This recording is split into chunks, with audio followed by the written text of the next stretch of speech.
संस्थागत है, वो व्यक्तिगत नहीं है।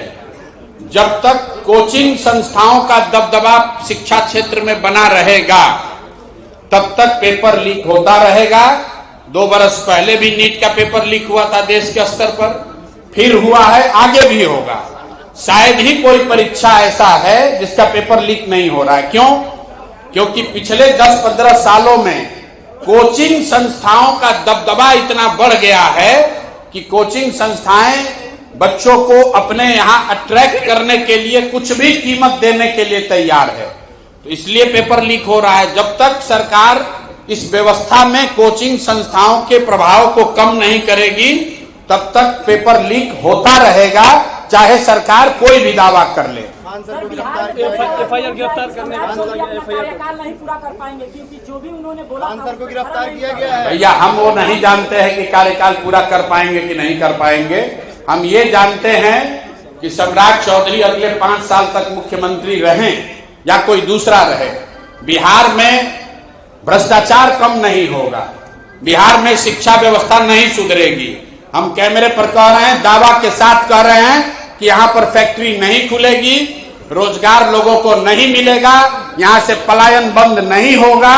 इसलिए कि बात व्यक्ति सम्राट चौधरी की नहीं है, बात इसकी है कि बिहार के लोगों ने वोट किस बात के लिए दिया है।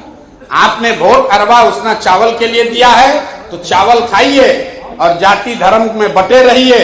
आपके बच्चों को रोजगार पढ़ाई नहीं हो सकता है क्योंकि आपको चाहिए ही नहीं, आपने उसके लिए वोट नहीं दिया।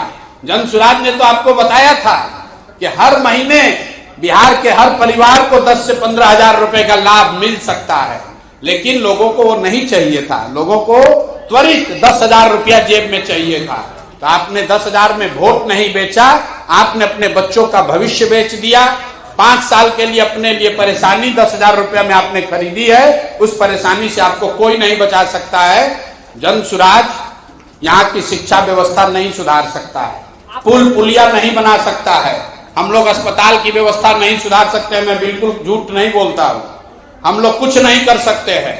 बहुत से बहुत तो इतना ही करेंगे कि आपके प्रति अगर व्यवस्था कोई अन्याय कर रहा हो, आपके साथ भगवान न करे कोई दुर्घटना हो जाए, व्यवस्था आपके साथ अन्याय करेगा तो हम लोग आपके साथ आवाज बनकर खड़े हो सकते हैं, आपके सुरक्षा में खड़े हो सकते हैं। व्यवस्था सुधारने का जिम्मा ना आपने हमको दिया है ना हम लोग उसको कर सकते हैं। वो जिम्मा आपने दिया है मोदी नीतीश को, तो नीतीश तो पलायन करके गए दिल्ली।